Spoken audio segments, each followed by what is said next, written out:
ไปดูประกาศของกรมอุตุนิยมวิทยากันหน่อยจะได้เตือนกันนะครับคุณผู้ชมครับกรมอุตุครับพยากรณ์อากาศ24ชั่วโมงข้างหน้าระบุว่า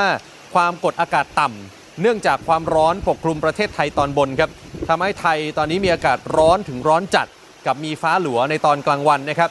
ไทยตอนบนเราครับยังคงมีพายุฝนฟ้าคะนองมีลมกระโชกแรงและมีลูกเห็บตกเกิดขึ้นได้ในบางพื้นที่รวมไปถึงบริเวณภาคตะวันออกเฉียงเหนือตอนบนด้วยนะครับเพราะฉะนั้นเหนือกับอีสานยังเตือนเหมือนเดิมนะฝนฟ้าคะนองและลูกเห็บตกนะฮะ